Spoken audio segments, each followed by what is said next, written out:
Okay, everybody, I would like to welcome you this evening to our Wildlife Food Plot virtual workshop.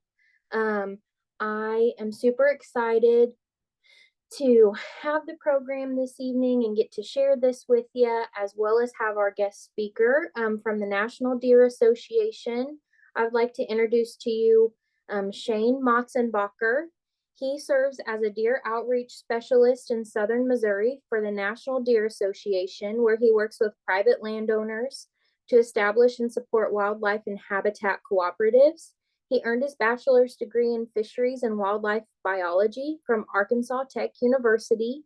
Shane is originally from Berryville, Arkansas, and currently lives in Blue Eye, Missouri with his wife Amber and daughter Riley. He loves to hunt and fish and enjoy the outdoors. So let's give him a warm welcome and very, very big thanks to having him this evening. Shane, whenever you're ready, you can go ahead and get started.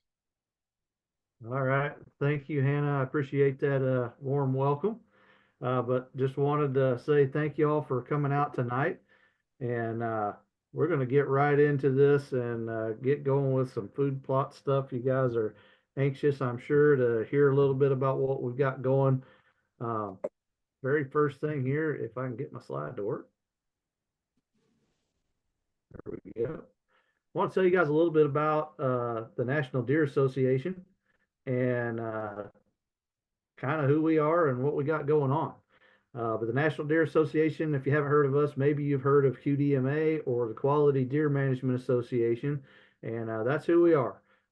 We were QDMA for a long time, since 1988, and in 2020 we decided to merge with the National Deer Alliance, and together we have become the National Deer Association. So it's bringing a lot of years of experience with the two organizations coming together. Our CEO of the QDMA actually retired and moved on to other avenues. And so during the pandemic, we actually decided to try to get a new CEO.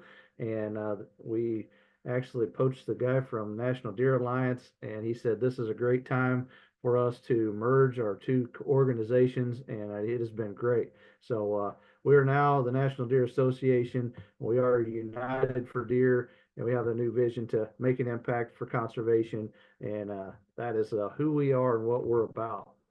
So we are a nonprofit organization, and our mission statement is to ensure the future of wild deer, wildlife habitat, and hunting. We have four main pillars of the National Deer Association. We focus on conservation and diseases, policy and advocacy, education and outreach, and R3, if you're not familiar with that, that's recruit, retain, and reactivate hunters.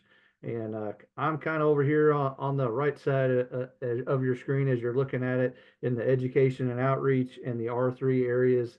Those are my areas of expertise that I deal with on a daily basis. So we love to get the opportunity to educate you folks a little bit today on what we got going on with some food plots. I was telling Hannah a little bit earlier, we actually poached our policy director from Oklahoma. So some of you Oklahoma folks we are proud to say that we are kind of representing from the state of Oklahoma and the National Deer Association now with our new policy director. So thank you guys for letting us have her. She's been great. So let's get started here and talk a little bit about food plots. And I actually just shared a similar presentation with the Mizzou Extension office, and I did a food plot presentation over there. That one was in person, and we talked a little bit about what we're going to talk about tonight, about some food plots. But for you guys, we tailored it a little bit more because you had a couple other things you wanted to talk about. So we're going to dive right into that. So, what can food plots do for you? Uh, Number one, and I put this at the top of the list for a reason, they can supplement other habitat management practices. And that's one of the things that we want to reiterate there is that food plots stand alone. That is not the silver bullet. That is not the thing that's going to be the thing that makes all your wildlife just awesome. Food plots have their place, but they are not the sole silver bullet that's going to make everything better for your wildlife. used in conjunction with other habitat management practices, they can be very beneficial for wildlife. So they're going to increase the available food resources uh, in the area. And that is something. There are a lot of places that, if you're like where I live, I'm over here south of Branson, Missouri, and we grow a lot of rocks over here, and that's about all that we can grow. So food plots are few and far between over in this area, but if you can get something to grow here, it does provide a little boost of nutrients and nutrition forage there for those critters so that they have something to eat. And they also, food plots, when you plant them and do it right, they're there when the animals need it the most. So you're targeting different species, and when you plant those food plots, those plants are coming up right when the animals need it the most for their nutritional values or during high stress periods. It's going to increase that nutritional quality to meet the biological demands of all those critters in that area. So this is, even though I'm from the National Deer Association, uh, food plots can benefit all kinds of wildlife and non-game species alike. Also can increase the carrying capacity. If you're not familiar with what carrying capacity is, that's what the habitat can support, how many animals that a habitat can support, and it's going to increase that carrying capacity by providing more nutrition and more forage for those animals to be able to eat. It can also be a nice little tool to facilitate hunting. So if you want to attract wildlife for hunting purposes, food plots are a good way that you can do that so that you can have a little bit of an advantage to try to pursue the game that you're after. But like I said earlier, it can also benefit some non-target species. And one of the things that we see the most is a lot of non-target species like songbirds, and food plots can be a huge bump and a huge boost for a lot of those songbird species that are in the area. Now, like I said earlier, if you'll use food plots in conjunction with other management practices, that's what's going to be the best for everybody and everything. All the critters benefit, but like I said, not food plots aren't standalone. But I wanted to go into a little bit of some of the different practices that you should be and could be using in conjunction with food plots. One of those is using deer surveys. Now, there's a lot of different types of deer surveys. I'm not going to run off into the weeds too far there on that, but if you use deer surveys to your advantage, what that's going to do is that's going to give you a starting point.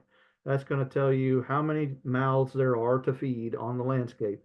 So as far as deer go, and you're going to be able to figure out what your target point is to set attainable goals.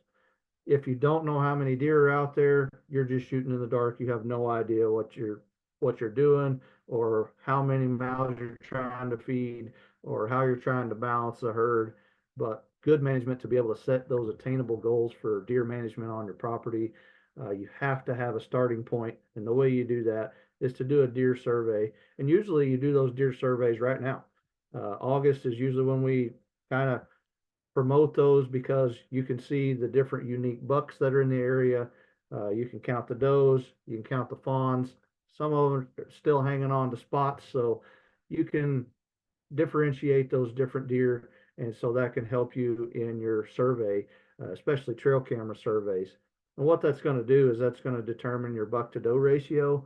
It's going to determine what kind of fawn recruitment you have. If you look at this data year after year, if you do a deer survey every year, you're going to be able to see trend data over time and see just what's going on your property with your population and your deer herd.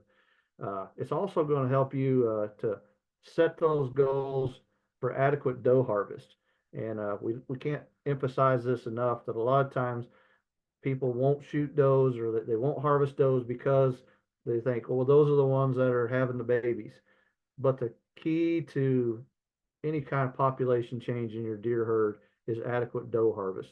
But you don't know what that's going to be until you have a starting point, and those deer surveys are going to give you that number. You're trying to provide four things for these critters. They need food, they need cover, they need water, and they need space. So you're trying to provide those things, and a food plot's not going to provide all of those things. So like I said, in conjunction with some of these other management practices on your property, you can provide all four of those things to where those critters have the best possible habitat on your property and cover all the bases of what they need to survive. Another big one, I'm a member of the Prescribed Fire Council here over in Missouri, and I know several states have prescribed fire councils, or they'll have prescribed burn associations that are local to where you can get involved and use prescribed fire. A lot of times people won't even talk about prescribed fire. A lot of people are scared of fire. Wildfire and prescribed fire are two very different things. We encourage prescribed fire where it's legal. And if you do it correctly, what it is we kind of got away from calling them controlled burns because they're not really controlled. But if you write a prescription and what the parameters are, what the atmospheric conditions need to be, the weather conditions, everything like that, and you write a prescription for fire on the landscape, it can be so beneficial and one of the most cost-effective management techniques that you can use to promote browse and forbs for deer, especially. Prescribed fire also is big in turkey management because they have different needs from deer, and prescribed fire is also something that a lot of these non-game species, like I said earlier, they are going to really use those areas that have been burned because what it's doing is it's waking up that seed bank and promoting those native forbs and native grasses. And that's what we're after. We want to get the native species back on the landscape instead of the exotics or the invasives. And prescribed fire is one of the best tools to be able to do that. This next one is a timber stand improvement, or also known as TSI. I also have their forest stand improvement, or FSI. It depends on who you talk to. Timber stand improvement, if you're planning on doing logging or having a forestry kind of plan to where you're selling lumber or selling hardwoods or anything like that off your property, timber stand improvement is the way to go. There's a little differentiation there because forest stand improvement is what's best for the forest. Really, you don't have much of a mindset of selling the lumber or selling the timber off of that property, but you're doing what's best for the forest and what's best for the wildlife. So a lot of times forest stand improvement is going in and taking out the undesirable species for wildlife and doing a lot of thinning and opening up to let the canopy open up to get sunlight down to the forest floor to promote all those native forbs and grasses like we want for those wildlife species. Lastly on here is old field management, or sometimes you can just let fields go fallow if you've had crops there before. Like I said earlier, used in conjunction with prescribed fire, you can go in and let early succession, start taking place on the landscape and let some of those native forbs and grasses come back in where it was planted in a crop field before. And if you can do some of that old field management, early successional vegetation is second to none as far as I'm concerned, and I'm sure the deer would agree with me if they could talk. But that stuff is that's gold. That's where they want to be. That's the stuff they want to eat, and it's native, and that's what we like to promote. Here just to give you a little idea of how beneficial a kind of comparison of what a food plot can be. High quality forage food plots can be so beneficial when used in conjunction with these other management practices. But I want to kind of give a little comparison here of some of those things just standing alone. If it's just a high quality forage food plot, you can pretty much say you're going to get about a ton per acre per year of high quality forage for wildlife off of that food plot. And that's significant, and that's a big number. We don't think of it like that, but put it this way, every single deer eats about 1 ton of forage per year per deer. So every deer you see out there is eating 2,000 pounds of forage every single year off of that property. So you've got to have it there for them to be able to eat. And if you have a whole bunch of deer, then you got a lot of mouths to feed.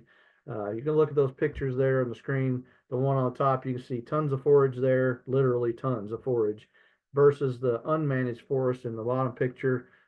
There's little to no forage there for anything to be able to eat. We do see this a lot in some of our unmanaged forests, in larger tracts especially, where people think, oh, well, I've got trees, so I'm just going to leave it like it is, but you're really not doing anybody anything any good by leaving it like that. That's where prescribed fire comes in. That's where timber stand improvement comes in. In conjunction with each other, they can be great. So, like these next numbers say, if you thin it and burn it, that unmanaged forest there on the bottom, if you thin it and burn it, you can actually get up there close and get up to 1,400 pounds per acre per year in a thinned and burned stand. If you just thin it, up to 800 pounds per acre.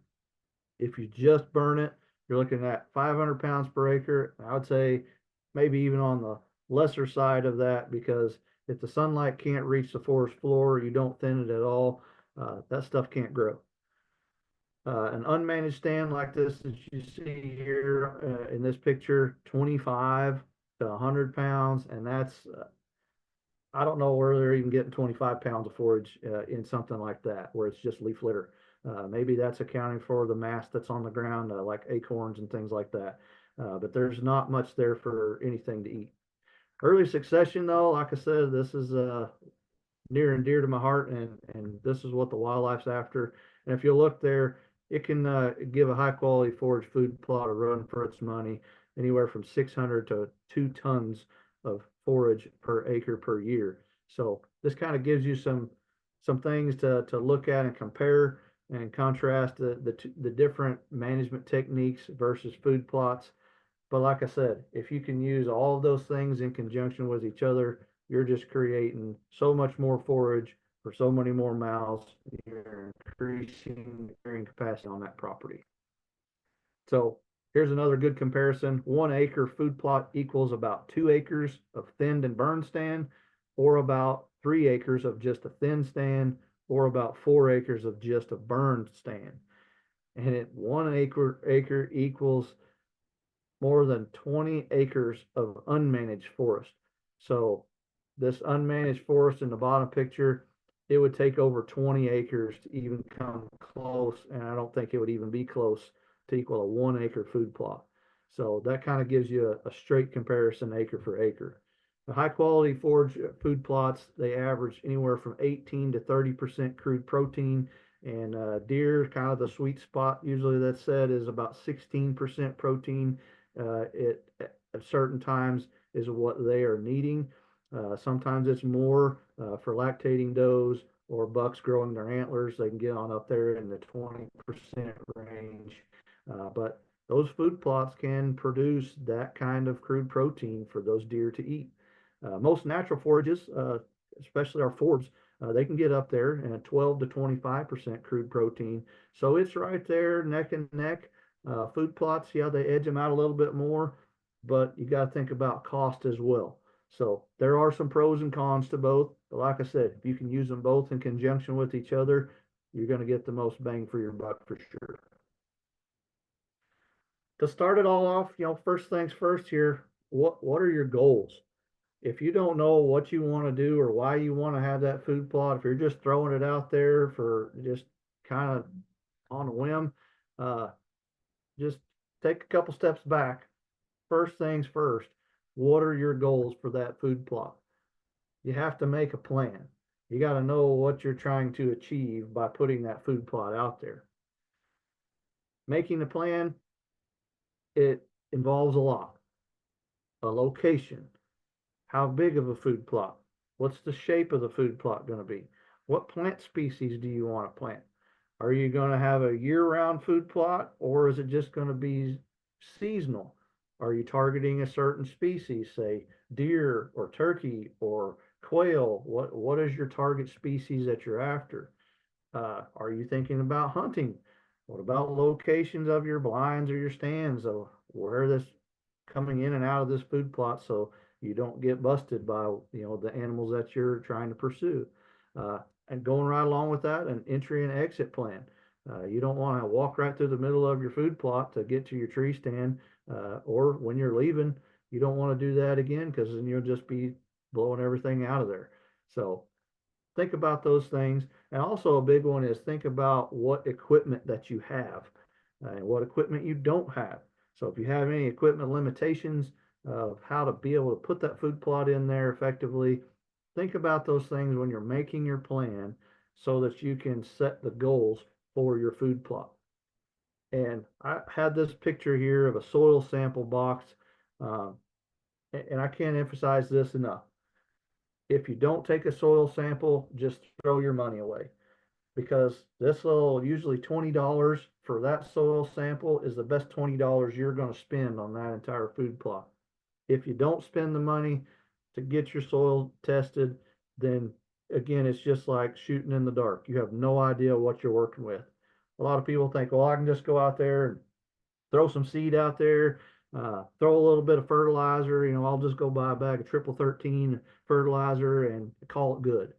And they wonder why that their food plots fail.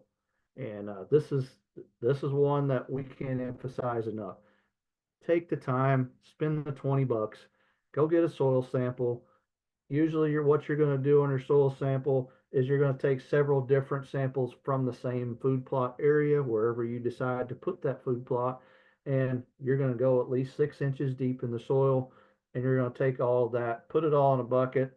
If you do that 6 or 7 different locations across your food plot, mix all that together, so you're essentially getting an average of what the soil is like across that food plot, and send that in. And if you can, tell them what plant species that you're try to plant. So if you're wanting to plant clover or chicory or wheat or corn or soybeans, tell them, give them a couple of options there. Usually there's places where you can say 3 different options of what you might plant in that plot, and that'll kind of give them an idea, and they can write a specific plan just for what you're wanting to plant. What that's going to do, though, that soil sample, they'll give it back to you. It's going to tell you what the pH of your soil is, which is going to tell you how much lime that you need to put down to get your soil acidity back right where it needs to be. And it's also going to make sure you do this in plenty of advance time, because you want to get that lime out there, because the changes in the lime aren't going to start taking place for about 2 to 3 weeks, but it could actually take 5 to 6 months to realize its full effect of what that lime is going to have on your soil. So take that into consideration. Plan ahead, plenty of time. Now, right now is the time a lot of people are putting in their food plots for this fall, and they just about missed the boat on trying to get lime and get their soil acidity figured out, because it takes a little bit of time to get that soil acidity right so things will grow properly.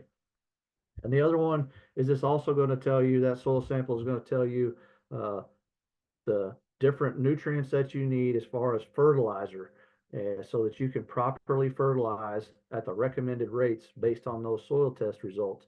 And also, like I said earlier, if you can put in what plant species you're going to plant in your food plot, or what you hope to plant in your food plot, it's going to give you the fertilizer rates for those specific plants as well, based on what the soil tests out and what it says. So can't emphasize that enough. Spend the $20, take a soil sample, you'll be happy. It'll tell you what you need to know, and so that way you can do it right. Here's some general food plot considerations. Before I really get off into the weeds on this, I want to just kind of give an overview blanket of food plots. We talk about warm season and cool season plants, because the whole point here is we're trying to give these critters year-round forage production. We want them to have something throughout every season.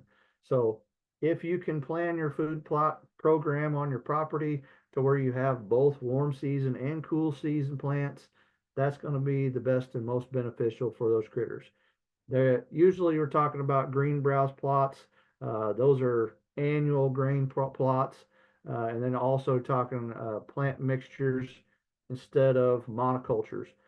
If you say, I'm doing everything in clover and that's all, you put all your eggs in one basket, I will tell you from experience that you will be disappointed.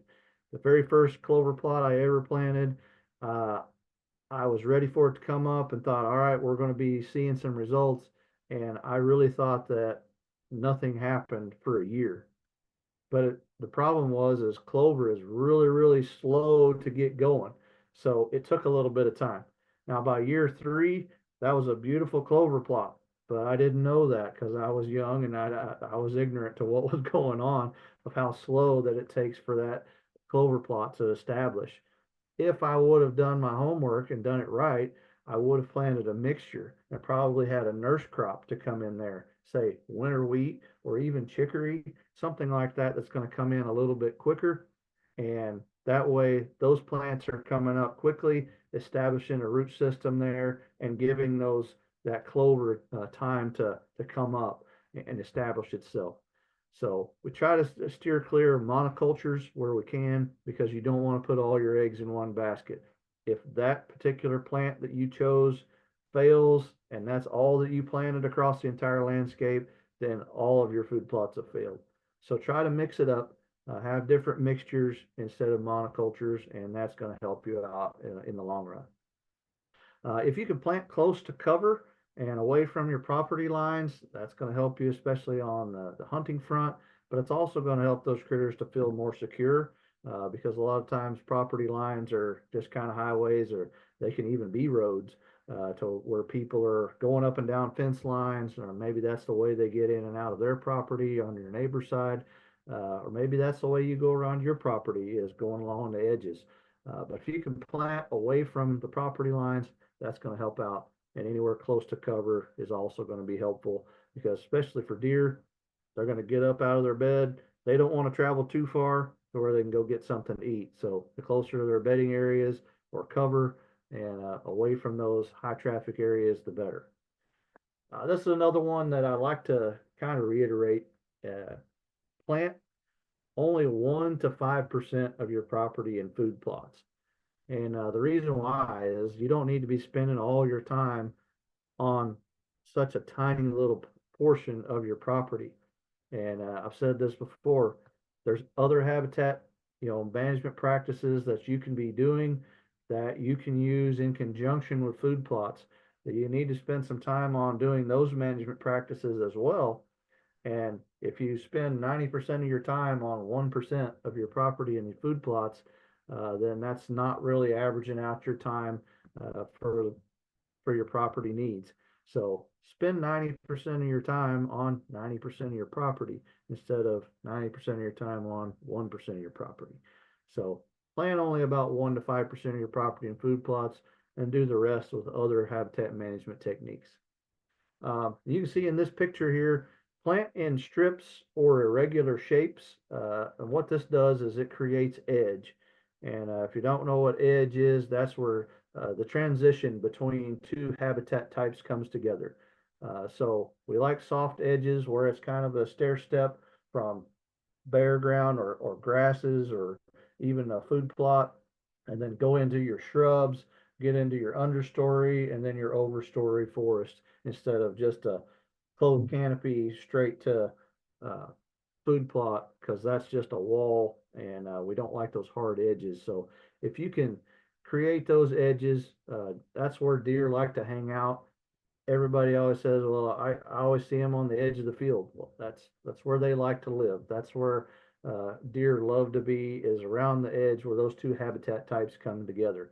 They want to feel secure, and so if they only have to jump one time to get into cover, that's where they feel the most secure. They don't want to be out in the wide open if they don't have to. So make sure you plant in those crazy shapes. That creates more edge. It just makes the deer feel more secure wherever they're at.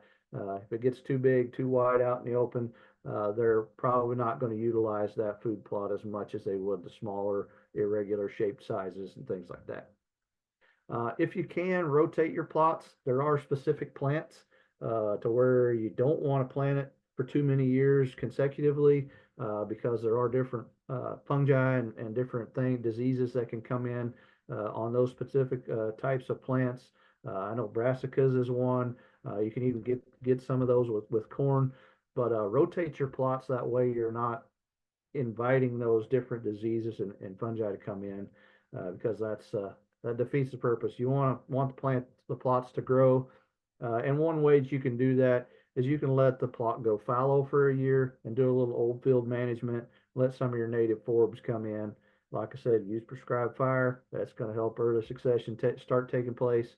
And that's going to be a really good spot, even though you don't plant anything there for a year or two. Last but not least, on this slide, uh, there are things called soils maps. You can actually get a map of your property or your county and go down to your property level, and it can show you where the better soils on your property are based on that soils map. And also, you can use a topographical map to show the different drainages and ridge tops. And everybody knows that, or if you don't know, the soil's different on different sides of the hill. If you guys have hills like we do over here, uh, the north side has always got, more moisture there. It's usually more shaded versus, the south or the west facing slopes are even hotter and drier. So you got to take that in consideration as well. So a soils map and a topographical map are going to be able to show you some of the better places where you can determine where those the better food plot sites are going to be, instead of just putting your finger on a map and saying, well, I'll put one there.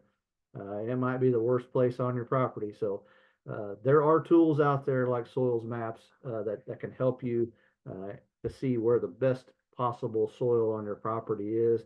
And hopefully that'll save you a little time and money and effort in trying to get the soil right with pH and with your lime and fertilizer. So if you kind of go for the best soils right out the gate, maybe it'll help you a little bit in the long run. I was asked, even though I'm the deer guy, I did get a degree in wildlife biology, so I wanted to touch a little bit on a couple other species that people like to plant food plots for. And one of those, I love to turkey hunt as well. So turkeys is another one that we hear a lot of landowners talk about. Hey, what can we plant for turkeys? And turkeys, they require a little bit different things than deer, but a lot of the same stuff for food plots are the same for deer. But they do require one big difference. Turkeys need both brooding and bugging areas besides the forage.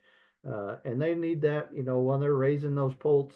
The poults got to have a good cover. They got to have a place where they can feel safe to be able to get away from predators. And it's not like, deer, those fawns are going to lay motionless. The poults, they have a smell. They can be found a lot easier than those fawns can. And they got to have an area later, a little bit later as they get older, a place to go find those insects, because insects create such a large quantity of their diet there for the first little bit of their life. And then the adult turkeys as well. They're going to be eating a lot of that, a lot of the same things, but they'll also need the forages as well, like your grains, grain sorghum, things like that, millet. Turkeys will go after the seed heads on those plants, and that's just something, it's going to benefit the whole flock. But they do have to have those requirements. So be thinking about that when you're planning for wild turkeys. Uh, do please consider both warm and cool season food plots for the same reason I said earlier. We want to try to provide year-round forage for these animals, and that's the way you can do that, so that they have something going on all the time. And your food plot is a supplement to what the native forages are. You can plant just a couple of examples here: corn, soybeans, grain sorghum, like I said earlier. Also said millet. The one in there that you might not be familiar with is chufa. It is little tubers that actually they'll dig in the dirt and pull up the tubers, and turkeys really love them. Buckwheat, and those are some warm season food plot options for you. If we want to go for the cool season food plots, uh, winter wheat, of course, my favorite, clover, chicory, alfalfa is one of those that if you can get alfalfa to grow and keep them from mowing it down, it's just one of the better things. Keep the weeds out of it. Alfalfa is a great food plot plant for all kinds of wildlife, especially turkeys. But another one that is often overlooked, most people are going to plant wheat, but oats are really, really good as well. And you can plant those, and those turkeys will go after the seed heads on those oats. So there's a couple of options there that you can plant for turkeys. But like I said earlier, used in conjunction with some of these other habitat management practices like prescribed fire, are going to benefit the turkey flock even more so. but food plots planted near cover are always better. And if you know where the turkeys are roosting, like if you're a turkey hunter like myself, I usually try to go out and try to find the roosting trees and see where they roost. And then if I can plant a food plot that's going to be close to their roosting tree to where they come out of the roosting tree, pitch down into the food plot that I've planted, you've just made strutting grounds and you've opened it up. They have forage. The hens are going to be out there foraging. The poults are going to be out there bugging. It's just the best of all the worlds there for your turkeys. If you can do that near cover and the roosting sites, it's going to make it very beneficial for your turkey flock. I was asked to talk a little bit about waterfowl. Waterfowl is not my area of expertise, but I did grow up in Arkansas, and my college roommate lived over in the duck capital of the world in northeast Arkansas, and they had rice fields as far as the eye could see, and they had more ducks than I've ever seen in my life. And rice is one of those food plots, I guess food plot. You could, if you're going to make it a food plot, usually that's why I put this at the top there. They're generally going to be flooded. And that's how you grow rice. Is it's a flooded field, and they have irrigation systems and all these kinds of drainage ditches and different ways to regulate the water. But they're going to flood those crops, and the waterfowl, ducks and geese alike, they just flock to that area, and they love it. I did get a couple of recommendations for waterfowl food plots here. Corn, I do have an asterisk there because in some areas it is illegal to hunt waterfowl over corn that's been manipulated in any way other than being harvested for grain. So generally, I'm going to steer people away from planting corn for waterfowl because it could get you in trouble depending on the game warden in that area. A lot of times it's up to them to how they interpret it. So it is an option, but be very careful if you're going to plant corn.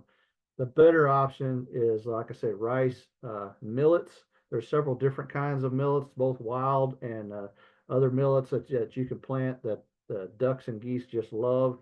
Grain sorghum is another one of those that they love. Again, chufa, that's something that they will go after those tubers, and a lot of the ducks will go in there and get those tubers. And an often overlooked one is wheat. So those are all some options that you can plant for some waterfowl. But I know what, in my opinion, what I would plant if I was going to be waterfowl hunting, and I would probably go in and just say, I've seen the rice at work, and I've also seen a lot of those millets, and those ducks come into those different types of food plots like that, or those flooded fields, more so than any of the others that I've seen. So rice and millet, those are probably my top two as far as waterfowl food plots and flooding your crops. Where I'm at in southwest Missouri, of course, I said we have a lot of rocks. We really can't flood anything because it all just runs downhill, and we have a rock base here. So this is not really the greatest place to do waterfowl hunting or even try to promote waterfowl, just because it's so hard to get the water in there for them to use. So they can use some of those different plants as well, flooded or not, but flooded's always a little bit more attractive to them. All right, let's get into my bread and butter. This is my expertise, and we're talking about deer food plots.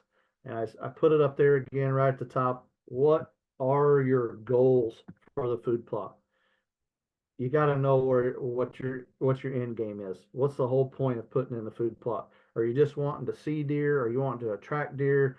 Are you wanting to hunt deer?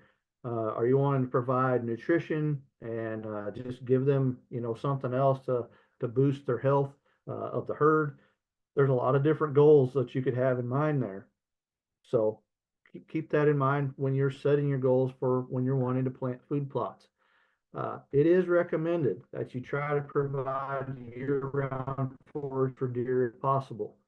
And I always say, if you're going to put in the time, money, and effort to put in a good food plot, at least provide that forage for them during their highest stress months. And that if you're taking notes here and looking at the high stress months, you're going to notice there's just a couple of months here that are out. So July through September, that's a hot part of the summer. It's high stress.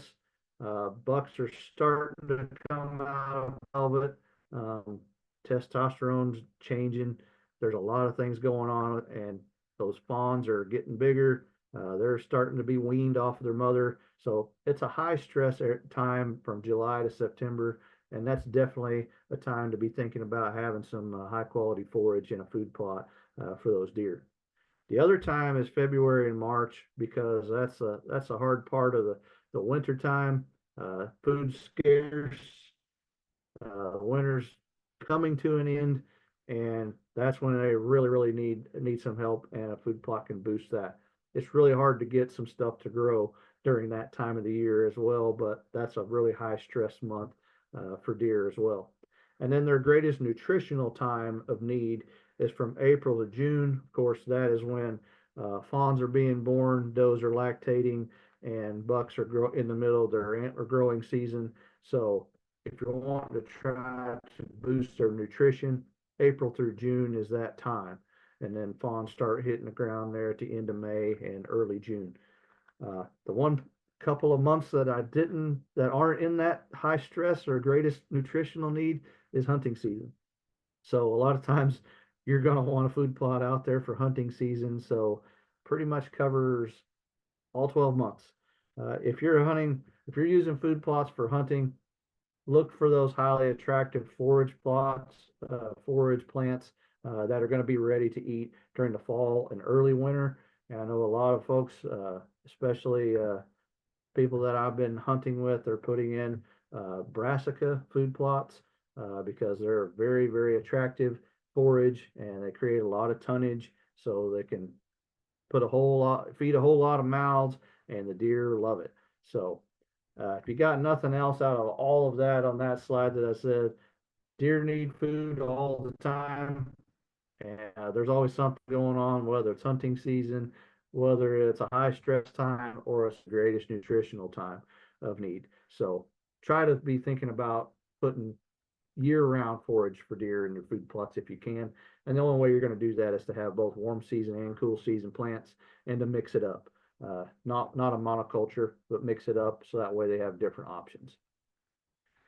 Here's just kind of a compare and contrast of what your goals are. If you're wanting a nutritional or a feeding plot, one that you're not going to hunt, but you just want to provide some awesome nutrition for the critters out there, for the deer. That's going to be in the spring, summer, and fall. That's going to be when you're going to be focusing on growing those plots. Usually those nutritional plots are larger in size, usually greater than 5 acres, depending on your property. Like I say, we're going to try to keep it around that 1 to 5% of your property. But if you're wanting a nutritional plot, it's going to take up a little bigger chunk than say one of your just hunting or attraction plots. Usually these nutritional plots, because they're larger size, are more open, and a lot of times they're utilized a little differently than your hunting plots. And these nutritional plots usually will have both annual and perennial plants in them, whereas your hunting plots are just going to be annual, highly attractive plants in those. So fall and winter for your hunting plots or your attraction plot, maybe you just want to attract deer so you can see them. You can plant a little food plot there near your house so you can see them out the back window. Those are usually smaller. I say less than an acre, and usually when I'm talking a hunting or an attraction plot, we're talking a quarter to a half an acre. An acre is pretty good size, but depending on the shape, you could still bow hunt an acre and have an opportunity to reach all sides depending on how you put your stand in there and how you made the shape of that food plot. These hunting or attraction plots are usually more secluded, and the deer feel a little more secure.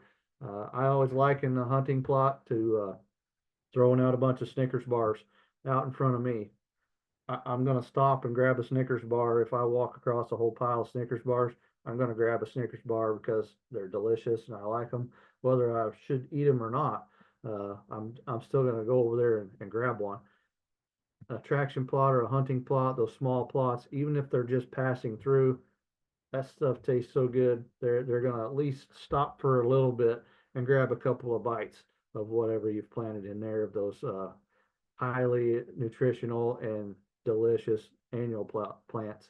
And that might give them just enough time for them to stop so that you can have a chance to harvest that animal. Okay, so how much do I plant? That's a loaded question, and wildlife biologists have the greatest answer for and the worst answer at the same time for anything that's asked like that. We always say it depends. That's the best answer, but it's also the worst answer. It really depends on the property. It depends on what else you got going on in the place. There's not a magic percentage of acreage that you need to plant in food plots. It really depends on the carrying capacity of that property and what is going to meet their needs of nutrition, and also what is going to be a good supplement to how much other habitat you have on that property. So there's not a magic percentage. It all depends on what habitat's there and the need for additional nutrition. So in this picture, I always put this in there because a lot of people say, well, my food plot didn't work out. It's just down to dirt. Nothing came up, and I think I messed up. Well, how do you know? This is called an exclusion cage, and exclusion cage is exactly what it says. It excludes deer from being able to get inside that cage, and that's only about a 3 to 4 circle there of what that exclusion cage fences off. So the deer can't get in there, and they're not going to be able to eat your plants that are inside that cage. But if you'll look at this, the deer have absolutely mowed everything around it down to the dirt, and that's how much they have been eating the plants in this food plot. And the only thing they couldn't get to was what was inside that exclusion cage. But it shows the landowner, whoever planted the food plot, that they planted it correctly. It's just they have a very high density of deer that are really destroying their food plot and eating way too much. So he's got a bigger problem than his food plot's not growing. He has way too many deer on this property to be able to handle that kind of mouths to feed. So don't get caught. I said this earlier. Don't get caught spending 90% of your time and effort on less than 10% of your property. Like this goes right along with how much do I plant? Only 1 to 5% of your property should be in food plots anyways, but it really depends on the need of how much habitat and how many mouths there are to feed on that property as to how much you should plant. Hopefully that's as clear as mud. Next one, this is something I see a lot.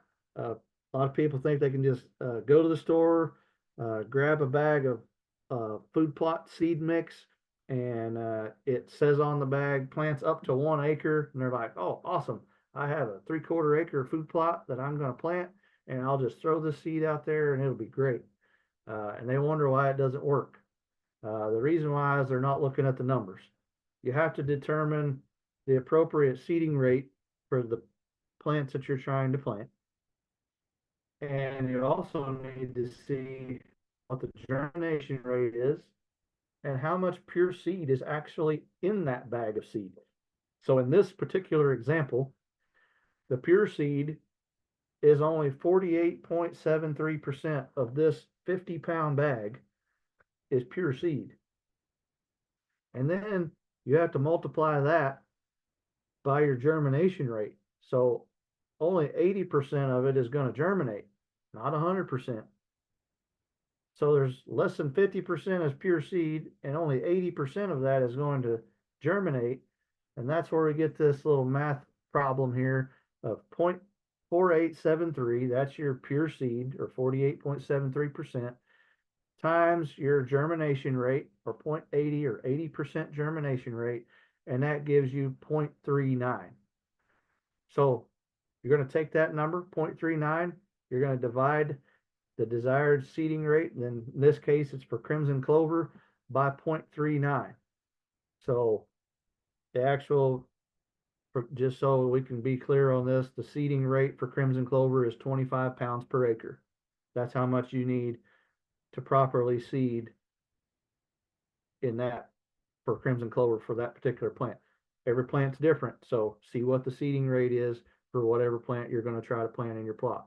So for crimson clover in this example here that I've shown you, 25 pounds per acre, and then we're going to divide that by that number we got, 0.39, and that means we need 64 pounds per acre of crimson clover from this bag. Well, this is only a 50-pound bag. So most people would say, oh, well, it's 25 pounds per acre. Here's a 50-pound bag. I'll get 2 bags of this and I'll be good. Or I can do 2 acres with this one bag because it does 25 pounds. But really, one bag's not even going to cover 1 acre. You need 64 pounds of this seed to be able to meet the correct seeding rate for crimson clover. So you'd have to plant 64 pounds of this bag to achieve your 25 pounds per acre of seeding rate. So this 50-pound bag, it's not even enough to plant 1 acre of crimson clover. So this would actually, if you only went and said, oh, I only need half of this bag because it says 25 pounds per acre and this bag's 50 pounds, you're not even going to apply less than half the seed that you need for a successful stand on this food plot. So do the math. And I know a lot of different, there's a lot of different tools that you can use out there, and some of the different extension agencies have calculators. You can actually have seeding calculators. You can put all these numbers in there and it can help you to determine how much that you need of that product. But every single one of those food plot bags will have this seed, will have this tag on it that shows you the pure live seed and the germination rate. And that's what you want to look at. A couple other things to look at on there, weed seed and noxious weeds. Make sure that that is very low or zero if you possibly can, because you don't want to be spreading around weeds that you're just going to have to fight later. I said this earlier, take a soil test. This is where this is gonna tell you exactly what you need as far as lime and fertilizer. And this is kind of an example of a soil test report where they were, if you look down here at cropping options and letter E, below that, they wanted to put an alfalfa grass establishment or a clover grass establishment, or use it for alfalfa grass hay, or a cool season grass pasture. I wouldn't recommend any of those for planting for deer because of the word grass. Deer are browsers, they're not grazers. They don't really like grass. If they're eating grass, then something's wrong. So that defeats the whole purpose, and that's why you should be planting food plots so they're not having to eat grass. They just don't like it. It's not that nutritious for them. But if you're going by alfalfa, clover, those are a couple of things you want to look at there. Hey, that's what I want to put in my food plot. This little form here is going to tell you exactly what you need. It's going to tell you how much lime that you need to deposit on the property to get your pH right. It's also going to tell you the exact numbers on your fertilizer of what you need to be doing. So, just an example, what do those numbers mean on fertilizer? A lot of people say, well, I got some triple 15 fertilizer. That means they had 7.5 pounds of each one of those different nutrients. That's phosphorus, potassium, calcium, and nitrogen, magnesium. It's telling you exactly what those different nutrients are that are needed to make that plant that you're wanting to put in there grow at the best capacity. So 7.5 pounds for of each of those different minerals for a 50-pound bag, and that's what triple 15 fertilizer does. Now, if you look down here under section G, they needed 20 of nitrogen, 55 P2O5, and 0 of K2O. Well, if you did triple 15, you didn't need any K2O. So you just messed up. Put too much potassium on there. It didn't even need it. So make sure you know what those numbers mean on fertilizer. The next one is another example, 3400. That's 17 pounds of nitrogen in a 50-pound bag. The first number is nitrogen. The second number is your P2O5, and your third number is your K2O. That's what you're looking for.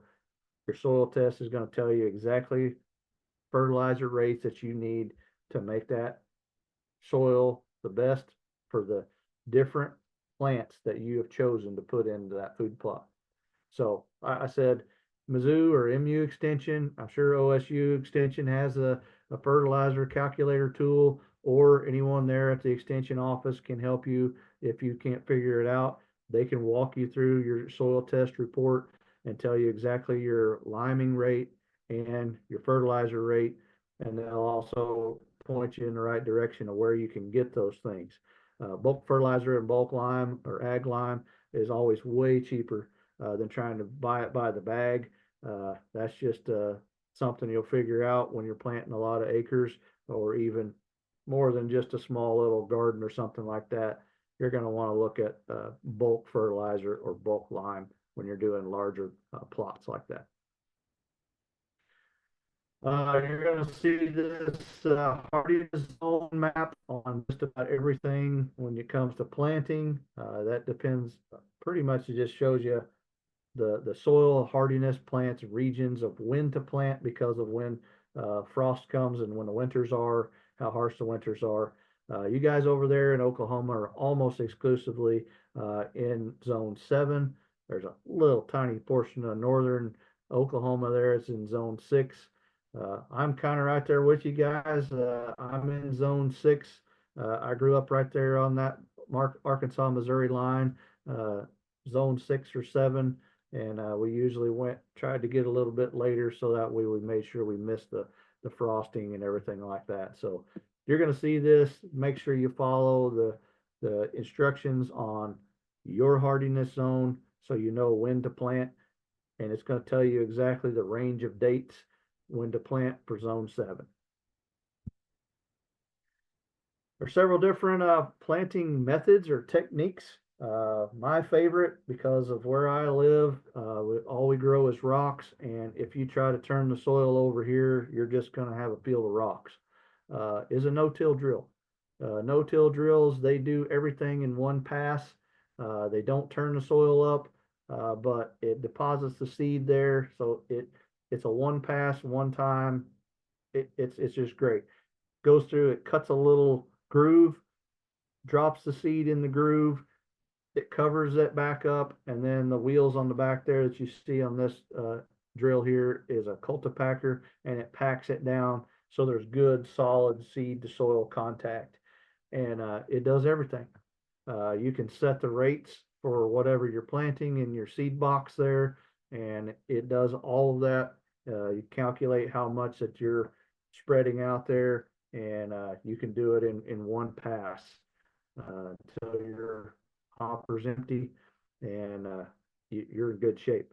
The other idea there is that is in areas where you can get equipment into. Some of these food plots, especially your hunting food plots that are smaller, like a quarter to half an acre, you might not be able to get a tractor and a no-till drill back in there. So you're going to have to go and do a different method. Now they do make these no-till drills are all-in-one food plot implements that go on the back of an ATV. So maybe you can get an ATV in there, and that's going to help you to where you don't have to do so much manual labor in getting that food plot planted. Highly recommend no-till drill or the ATV all-in-one implements to be able to plant your food plots. It'll save you a lot of time and energy in doing that. If you don't have the resources, you can't get back there. Maybe you don't have an ATV, maybe you don't have a tractor, maybe you do, but the no-till drill from the county extension office that you can rent isn't available when you need to plant. That happens a lot. you're going to have to resort to a little bit more manual labor, and you're going to have to broadcast. You can get a little hand crank broadcaster or a little push cart broadcaster, and you're usually going to have to uh, up your rate of seeding because you're going to lose some seed to broadcasting versus no-till. So that's usually only for areas that are hard to reach or inaccessible to equipment if you can do that. Here, you're not going to get as good an output on broadcast just because we can't get that seed in the ground and it's all rocks anyways. So broadcast is pretty tough where I'm at. Seedbed preparation is another one of those keys. Make sure that you have your seedbed properly prepared before you get going with the seed. This is one of those things that don't skip this step. Go through, give yourself plenty of time. Go in and spray the existing area with an herbicide so that you can kill any of the existing cover or forage that's there. Get all of that gone, and then you can either let that decompose after it dies, after you kill it with the herbicide, or you can even go through and burn it and get rid of that duff layer so that you have that bare mineral soil, so that way you can get in there and get started. Try to do this at least 3 weeks ahead of planting, so that way that the herbicide gets done doing what it's doing and it's not taking any effect on your food plot. We don't want you to kill your food plot before you even start. So do that at least 3 weeks ahead of planting, so that way you're good to go. Prepare that bed, make a good firm seed bed, so that way the soil is ready to go. And when the seed hits it, you have a nice firm seed to soil contact on that seed bed, and that's going to be it. This picture here is what seed beds or dreams are made of. I mean, this is one of the best looking seed beds I've ever seen. They did their work. They got the vegetation off of there and made a nice, solid, firm seed bed, and it is ready to go. And now in this picture, they're going in there and leveling it out, and you can see the little groove marks. That's actually from no-till drill, and that does everything for them. No-tilling or top sowing, those are your kind of your options here. That no-till retains the moisture better in your seed bed, and it builds topsoil instead of depleting it. When you go in and disc a field and things, you're actually losing some of that topsoil. So a no-till method retains that and actually builds topsoil, so that if you're in a place like I am where we don't really have much soil, I need to build more topsoil so that stuff can grow. And the only way I can do that is through a no-till method.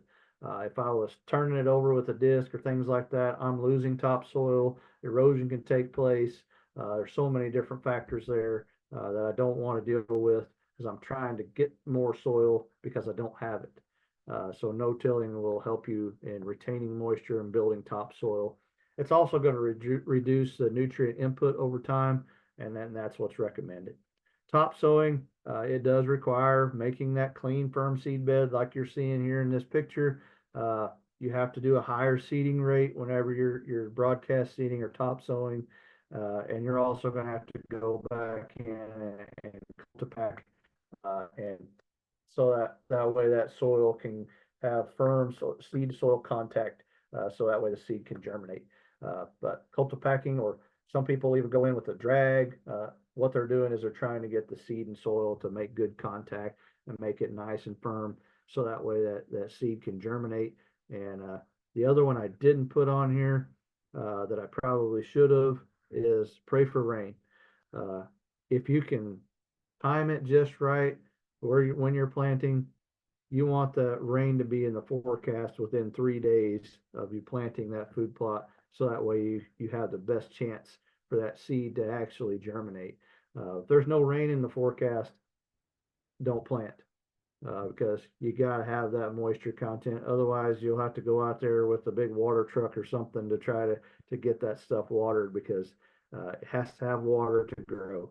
And you want to pray for rain, or even plant right before a rainstorm. That would be great.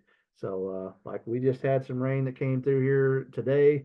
If it could have planted yesterday, it would have been perfect, and gave us about an inch of rain, and it would have been a perfect day to plant yesterday. And then even maybe if I could have snuck in there and got it in this morning before the rain hit. I've even seen guys plant during the rain, but be careful you don't get stuck in the mud when you do that. I want to touch a little bit on this. I don't want to spend a whole lot of time here. I don't want to take up too much more of your time, but I do have to mention herbicides because this is a tool that we use to try to help you get your food plots to their maximum benefit. There are several different types of herbicides. Do your homework, depending on what you want to plant, as to what herbicides you need to use. This is also going to be a big deal when you're trying to fight some weeds or some invasive plants or even exotic plants. Some things that you don't want in your food plot. Make sure you get the right herbicide. There's broad spectrum that kills everything. That's like Roundup or glyphosate. It kills everything, and that's post-emergence. And what that means is the plant's already come up, and it's after it's already growing is what that's targeted for. You spray it on the leaves. Broad spectrum selective. There are different selective herbicides, and that's what I was kind of getting at is there's some that are specific for killing broadleaf plants. Maybe they're just killing forbs, maybe they're just killing grasses. Those can be pre or post emergence. I like the pre-emergent stuff because that means you're getting that herbicide in there before the thing ever grows, and it's going to kill it before it ever even has a chance to grow. I love the pre-emergent stuff. Grass selective or forb selective, there are specific herbicides that are for each one of those, but make sure that the plant that you're planting in your food plot can handle whatever herbicide that you're trying to put on there. Don't think that you can go in there and say, oh, I've got some weeds, I'm going to go throw some Roundup on there. You will kill anything that it touches. There are actually specific grass selective herbicides where you can go in and just kill grass out of your clover plot, or you can just go in and kill forbs out of your grass plot. So those are some things that you just keep in mind about herbicides before you go out there and just go grab something off the shelf and spray whatever. This is what I was talking about. Pre-emergence, soil active herbicides. It's applied before the weeds germinate. It kills the weeds when they germinate. So that's your pre-emergence. That's the stuff I like because then you don't have to really deal with the weeds at all. They're not going to come up. They're going to die before they germinate. Pre-plant incorporated, also soil active herbicides. It's disked in after the application. That kind of goes back to I really don't like disking as much because I don't have the soil here. Where you're at, you might have great soil and you can actually do some disking. And this is an option where you have good soil and not as many rocks, or if you have good topsoil, which I don't, this is not really an option for me, so I don't want to spend a whole lot of time there, but it does kill the weeds when they germinate. Post-emergence is what most people do, that like in the bottom picture, this is a gentleman that's got a boom sprayer that is applied to a growing plant. When you start seeing some weeds coming up, you're going to apply that herbicide to those growing plants, and it's going to kill them. But they have, it may have soil activity, may not, but it kills growing weeds on contact. It has to actually get on the leaf or on the plant for it to kill it. So just keep in mind, there are some things to be looking at when you're talking about herbicides. I did just want to briefly mention that because you can plant your food plot and you do everything right, but you might actually have some weeds in that seed bank because some of the native seeds that are in this area where we all live, kind of in this Arkansas, Oklahoma, Missouri area, they can stay in the seed bank. Those seeds can be, some of them can stay in the seed bank for up to 100 years before they ever germinate. Some of them need to have fire for them to be able to germinate, so they're just going to lay there in the seed bank and wait. Some of them are just waiting on some kind of disturbance. And whenever you go in and make a seed bank or a seed bed like this, and you disturb it, then it's going to wake up that seed bank, and those seeds that have been there for years and years are going to wake up and germinate, And some of those seeds, unfortunately, are weeds that we don't want in our food plot. So this is something I want to touch on. Make sure that you know what you're doing as far as applying herbicides. There are herbicides where you need a license to apply it, but a lot of the stuff for your food plots you won't. But know what kind of herbicide that you're using so that you can effectively kill the weeds that you don't want there in your food plot. I do want to make a recommendation on two books, and this is my last slide here. I do want to recommend these two books, Quality Food Plots. That was our QDMA book. Some of our guys from QDMA and some of the other professors across the country put this book together. It is a great guide for food plots just in general. Uh, I have that actually with me. I have it flagged and all kinds of stuff. People ask me questions about food plots all the time. That is one of my go-to books. You can get that on our Deer Association website. We have a shop there that you can buy that book. It'll be open again in the fall. So once we get our shop back open in the fall, you can buy this book. The other one is by Dr. Craig Harper. He actually works for the University of Tennessee Extension, and he is, in my opinion, one of the best as far as when it comes to somebody who's been there, done that, and done their homework on early successional vegetation, food plots. He knows what works and what hasn't because he's done it by experience. And he put together this book, Wildlife Food Plots and Early Successional Plants. I consider this my food plot Bible. I've got so many flags and tags in this book. I reference it weekly when people talk about food plots because he's done the homework, so I didn't have to. And I always say if it's not in there, you don't need it anyway. But those are my two recommendations for food plot supplements. If you guys want some good reading and need to know anything about food plots that I haven't covered tonight, and hopefully you guys can grab a copy of these books and it'll help you out. But now we'll take some questions, and I'll turn it back over here to Hannah, and leave you guys with my contact information. Feel free to get a hold of me anyway, email, phone, call me, text me, whatever. If you have questions, we also are on social media, and I have our website, deerassociation.com. Have all kinds of different resources there on food plots. Anything and everything that you could think of, it's probably on there. So check it out, and thank you guys for hanging with me tonight, and hopefully you learned something and took something great away from tonight's talk. Yes, thank you, Shane. If you guys have any questions, feel free to unmute yourself or put it in the chat. Either way, whatever you're most comfortable with or able to do. While we're waiting for some questions to roll in, I did have one for you, Shane. What is your recommendation on an ideal buck to doe ratio? What is the sweet spot for that? In a perfect world, in a vacuum, 1-to-1 is what we're shooting for. Okay. Have I ever seen a 1-to-1 buck to doe ratio? No, never have. Usually we're shooting for something closer between 2 to 3 to 1 ratio. But 2-to-1's awesome, 3-to-1 is okay, but that's kind of what we really hope for. 1-to-1. The only place I'd ever seen that was down in Georgia. There was a plantation down there, and they had a buck to doe ratio that was 1.1 or 1.2 bucks per one doe, and it was one of the most amazing ruts that they ever had. I've never seen it anywhere else. So that's the sweet spot, 1-to-1, but almost impossible to attain. Thank you. Are you able to see my screen right now? Yes.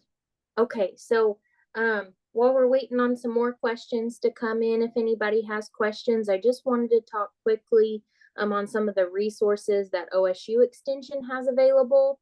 So we have a webpage, extension.okstate.edu. We have thousands of fact sheets on tons and tons of different topics. So quickly look in wildlife food plot. We've got stuff on budgeting, a tool user's guide for budgeting for your wildlife food plot, a practical guide to food plots in the southern Great Plains, one specifically for white-tailed deer, even one for dove management, one that talks about some of those surveys that Shane mentioned in the very beginning. And then lots of other stuff that has to do with food plots. We also do offer soil testing, like Shane mentioned in his presentation. For our routine soil test, it is $10. That will tell you the pH of your soil, your nitrogen, phosphorus, and potassium. And then once I get that information from the soil test that we do, we send it off to the lab on campus. Once I get that information, then I take whatever crops you're hoping to plant, whether it's clover, winter wheat, so on and so forth. And I will tell you exactly how much of those fertilizers, if any, you need. That way, like he mentioned too, you're not wasting your money and you're making sure you're covering your bases too. One thing too, I quickly wanted to mention as well, he mentioned doing some soil surveys as well. I can do that for you guys. I utilize USDA's web soil survey to look at your area, and we can do projections and see what might grow really well in that area, and can even do some projections on what your yields might be with no fertility added. So just some things for you to think about. If you have any questions on any of it, please feel free to reach out to him at the National Deer Association, but also on the local level. I'm at the Tulsa County OSU Extension office. I'm the ag educator for our area. So any questions you have on this type of stuff, any livestock, pond management, agriculture, anything in between questions you can think of. I may not know the answer to it right away, but I can research it and find people. So do you guys have any questions for Shane? Let's see, looks like maybe there's one in the chat. Heather says on the crimson clover, you mentioned needing to know the specific rate for the plant. Where do you find that information? OSU has some fact sheets on seeding rates. There's also some other fact sheets out there that we utilize from Missouri as well as Arkansas on seeding rates. But then sometimes too, if I remember correctly, some of those bags of seed will have some mentioned seeding rates. They don't always, but what's your thoughts, Shane? Yeah, you hit it right on the money. Sometimes the bags will have it. A lot of times they won't, but that's stuff that's very easy to look up. I always push people towards their, extension offices. They might have those specific plant types, and I just said crimson clover in general. Something I didn't say in the presentation is you want to try to get a plant that is from that area. So you don't want to be planting a California-based crimson clover in Oklahoma. You want to get something that is somewhat local or closer to where you live, so that way the plant has the best chance. And then you can look up the seeding rates based on that variety of seed.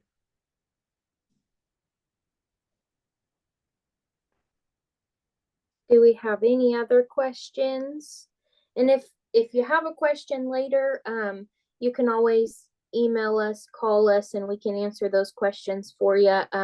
Like I mentioned in the beginning of the Zoom, I did record this and I will be sending out the link. So as you go through and rewatch it, or maybe look through your notes from this evening, if there's any questions that you think of, or while you're in the middle of doing your food plot and you've got questions for us, feel free to reach out. We're a resource here for you guys.